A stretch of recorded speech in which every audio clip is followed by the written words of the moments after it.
Today, we will be reading Numbers 19 to 21. Afterward, we will reflect on key questions from the passage as we seek deeper understanding of God's character and his expectations. Why was Moses punished so harshly? Why did the Israelites completely destroy the Canaanite cities? At the end, we will also summarize each chapter to reinforce what we've learned.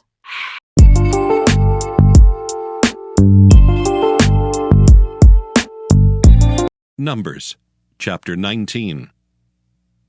And the Lord spake unto Moses and unto Aaron, saying, This is the ordinance of the law which the Lord hath commanded, saying, Speak unto the children of Israel, that they bring thee a red heifer without spot, wherein is no blemish, and upon which never came yoke. And ye shall give her unto Eleazar the priest, that he may bring her forth without the camp, and one shall slay her before his face. And Eleazar the priest shall take of her blood with his finger, and sprinkle of her blood directly before the tabernacle of the congregation 7 times. And one shall burn the heifer in his sight, her skin and her flesh and her blood with her dung shall he burn. And the priest shall take cedar wood, and hyssop, and scarlet, and cast it into the midst of the burning of the heifer. Then the priest shall wash his clothes, and he shall bathe his flesh in water, and afterward he shall come into the camp, and the priest shall be unclean until the even. And he that burneth her shall wash his clothes in water, and bathe his flesh in water, and shall be unclean until the even. And a man that is clean shall gather up the ashes of the heifer, and lay them up without the camp in a clean place, and it shall be kept for the congregation of the children of Israel for a water of separation. It is a purification for sin. And he that gathereth the ashes of the heifer shall wash his clothes, and be unclean until the even. And it shall be unto the children of Israel, and unto the stranger that sojourneth among them, for a statute forever. He that toucheth the dead body of any man shall be unclean 7 days. He shall purify himself with it on the 3rd day, and on the 7th day he shall be clean. But if he purify not himself the 3rd day, then the 7th day he shall not be clean. Whosoever toucheth the dead body of any man that is dead, and purifieth not himself, defileth the tabernacle of the Lord, and that soul shall be cut off from Israel. Because the water of separation was not sprinkled upon him, he shall be unclean. His uncleanness is yet upon him. This is the law. When a man dieth in a tent, all that come into the tent, and all that is in the tent, shall be unclean 7 days. And every open vessel which hath no covering bound upon it is unclean. And whosoever toucheth one that is slain with a sword in the open fields, or a dead body, or a bone of a man, or a grave, shall be unclean 7 days. And for an unclean person they shall take of the ashes of the burnt heifer of purification for sin, and running water shall be put thereto in a vessel.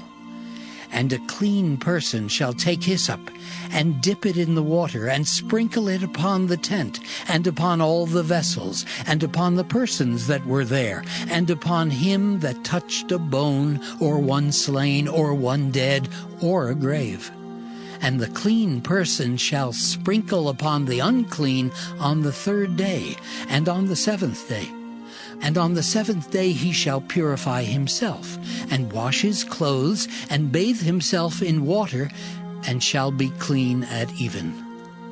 But the man that shall be unclean, and shall not purify himself, that soul shall be cut off from among the congregation, because he hath defiled the sanctuary of the Lord.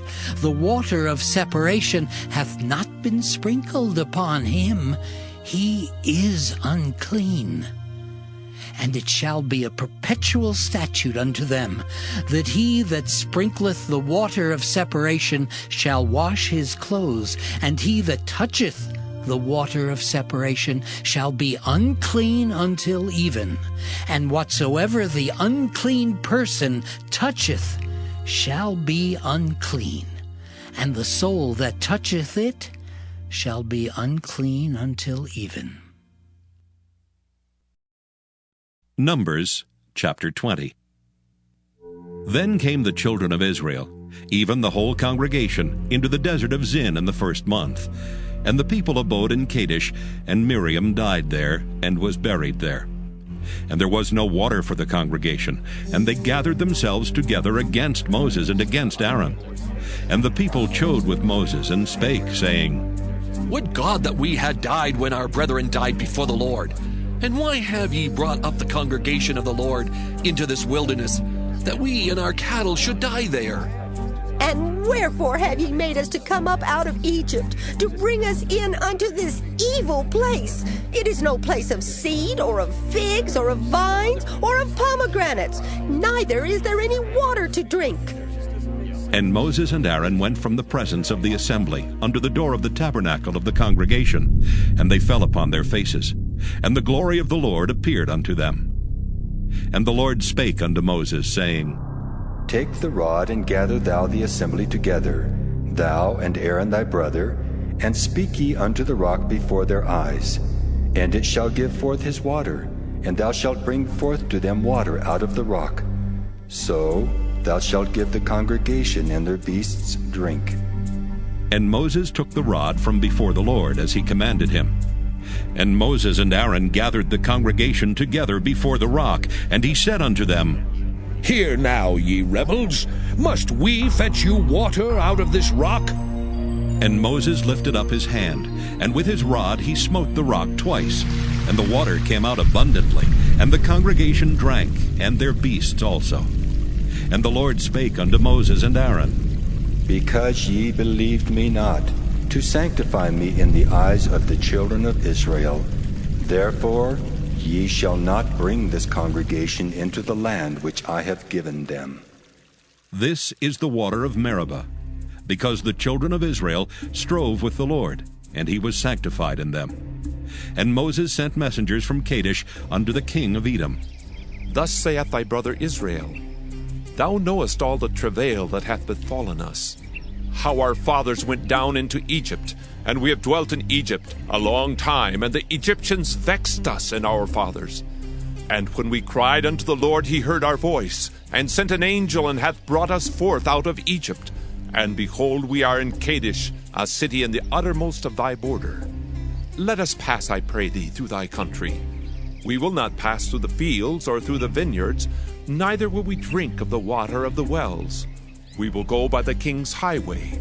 We will not turn to the right hand nor to the left, until we have passed thy borders. And Edom said unto him, Thou shalt not pass by me, lest I come out against thee with the sword. And the children of Israel said unto him, We will go by the highway, and if I and my cattle drink of thy water, then I will pay for it. I will only, without doing anything else, go through on my feet. And he said, Thou shalt not go through. And Edom came out against him with much people, and with a strong hand.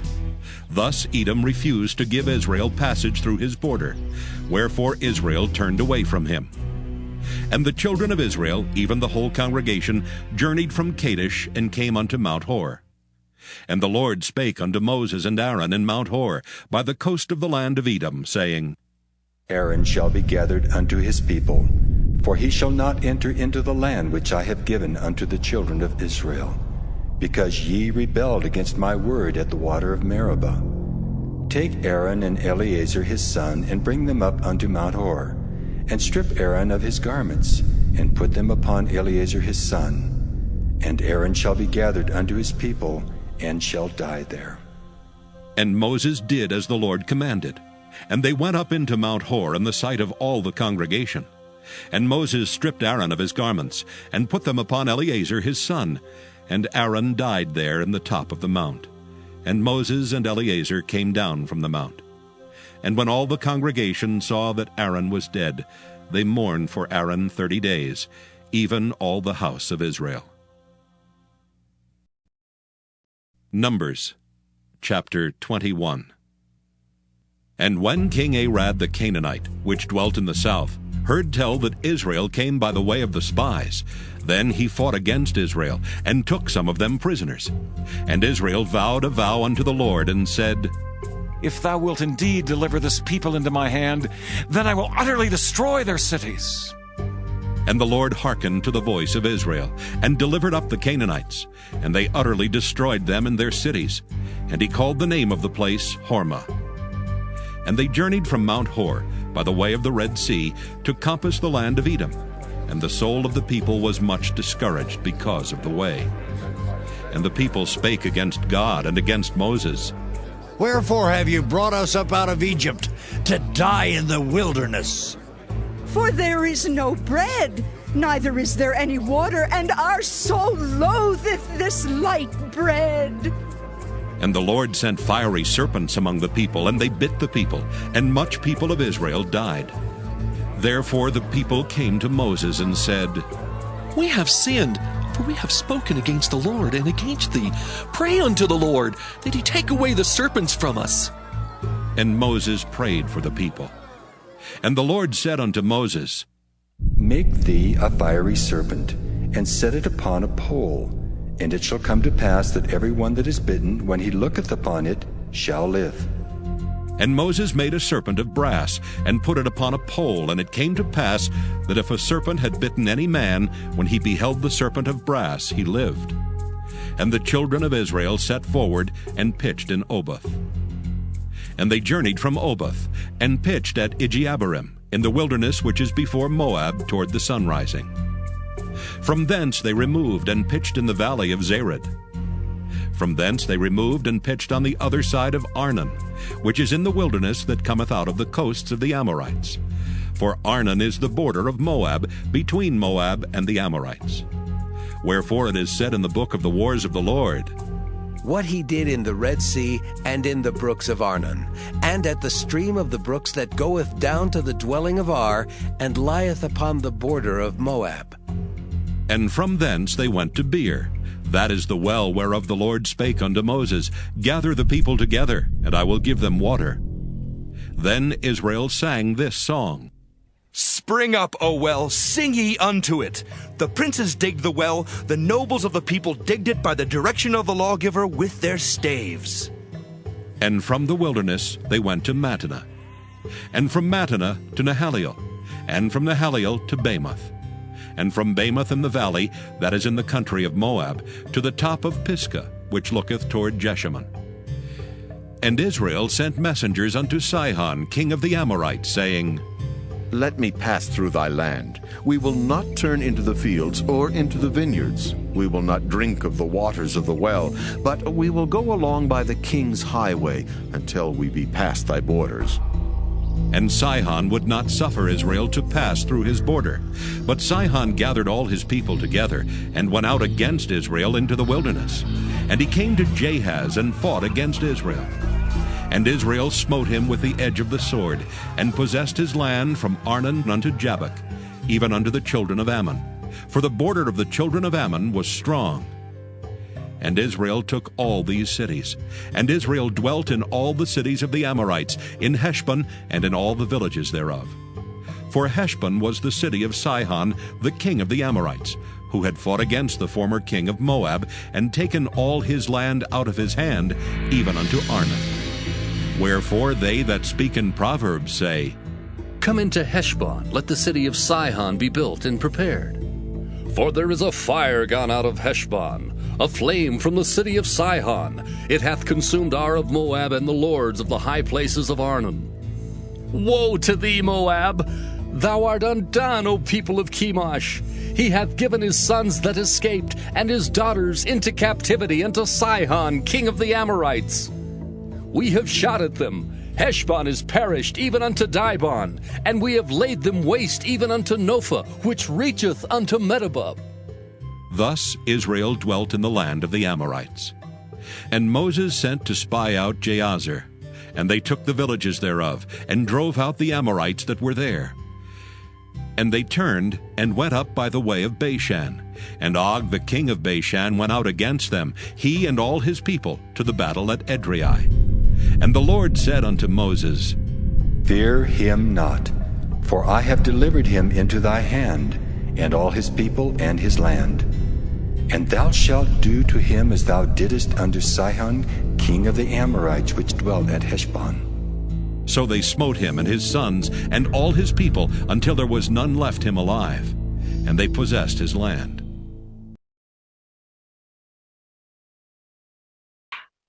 Why was Moses punished so harshly? Numbers 20:12. At first glance, Moses' punishment may seem severe, especially after his 40 years of faithful leadership. However, several important factors help explain God's response. Lack of trust in God. God said Moses did not fully trust him. Even a moment of doubt mattered, especially for a leader. Public misrepresentation of God. By striking the rock instead of speaking to it, Moses may have implied that God's word alone was not enough. Taking credit, Moses said, "Must we bring you water?" which may have shifted glory away from God.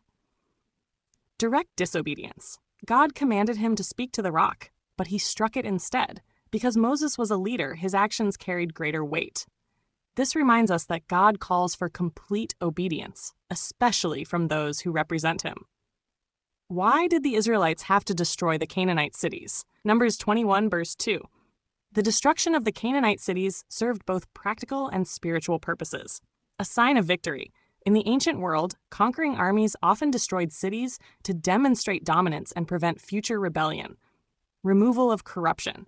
The Canaanites practiced idolatry and immoral customs. Spiritual protection. Destroying idols, altars, and temples helped prevent Israel from being led astray. Call to holiness. God was setting his people apart to remain fully devoted to him. This was not just warfare. It was about preserving the spiritual identity of God's people. Chapter summaries.